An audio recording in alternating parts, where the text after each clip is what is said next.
Bonjour Patrice. Bonjour Nous Laurent. avons des devoirs mais aussi des droits. Oui, et bonjour à tous. J'ai le droit, un point, c'est tout. C'est un dossier passionnant qu'ouvre ce matin le Parisien.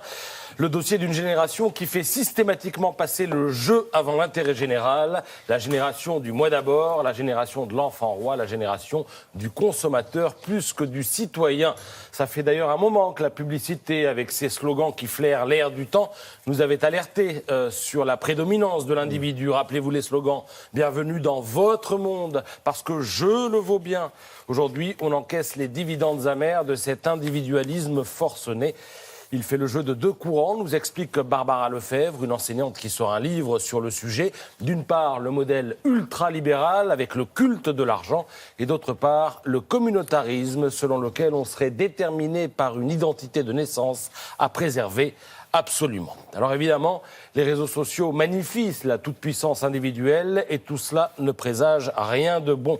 Quand vous mettez votre jeu en avant, quand la seule chose qui compte est la satisfaction de vos désirs et de vos envies, eh bien cela crée un rapport avec les autres extrêmement violent. L'autre devient un objet, d'où le harcèlement, le sexisme, mais aussi ces petits caïds qui font la loi. Fermez le banc, tout est dit. Alors dans la série J'ai le droit, vous avez par exemple ceci. J'ai le droit d'occuper une zone dont la justice a ordonné qu'elle soit évacuée. Ça se passe à Notre-Dame-des-Landes où les zadistes n'ont pas trop l'air d'avoir envie de bouger. Aéroport ou pas, c'est la une de la Croix ce matin. Dans la série J'ai le droit, vous avez aussi ceci. J'ai le droit de mettre le feu dans ma prison. Après avoir mis la pagaille et semé la mort à l'extérieur de la prison, je suis prisonnier, j'ai tous les droits et je passe mes nerfs sur les surveillants. Alors eux, leur seul droit, c'est d'avoir un métier ingrat, stressant, risqué, sans considération et une paye mince comme une vieille paillasse de cellules. La formule est de Laurent Geoffrin qui, ce matin, constate dans son édito que le système carcéral n'est pas le pays du maton calme.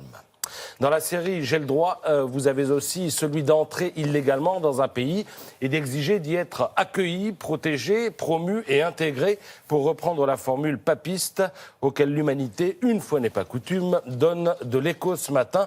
Un axe Vatican-place du colonel Fabien se met en place sous nos yeux et c'est toujours fascinant à observer. Seulement voilà, il y a un petit problème. Le droit des uns coïncide souvent avec les petits devoirs des autres, lesquels autres estiment eux aussi avoir des droits. Et c'est là que ça se complique, parce que si Calais fait la une de l'Humanité, Calais fait aussi la une du Figaro, qui, au moment où Emmanuel Macron est annoncé à proximité de la jungle, publie un sondage d'où il ressort que les Français attendent le président sur la sécurité et l'immigration, l'emploi venant en troisième position. Comme l'écrit Vincent Trémollet de Villers, les Français considèrent que l'État est omniprésent pour les contrarier, mais qu'il est trop souvent absent pour les protéger. Et, poursuit l'éditorialiste, cela est moins dû aux passions tristes des Français qu'à la réalité de plus en plus incertaine qu'ils côtoient au quotidien. Bon, sinon, dans la série J'ai le droit, mais après, il faut quand même assumer, vous avez l'histoire de Sabrina. Alors pour elle, tout s'est joué derrière cette élégante devanture violette.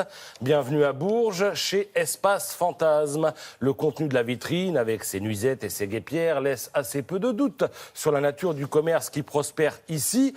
Quoique, parce que derrière les rideaux, on tourne aussi des petits films sur le thème « J'ai le droit de m'envoyer en l'air ». Bon, Sabrina s'est prêtée au jeu sur son temps libre. Ses performances en ont fait une petite célébrité dans le Berry, où le film collectionne les clics et tourne sous le manteau. Jusqu'à ce que son employeur tombe dessus et se dise « Moi aussi, j'ai le droit de la licencier ». « Non, vous n'avez pas le droit », a répondu Sabrina. Bref, nous annonce le Berry républicain. Tout cela se terminera en février devant les prud'hommes de Bourges. On y verra ce que dit le droit. Merci Patrice.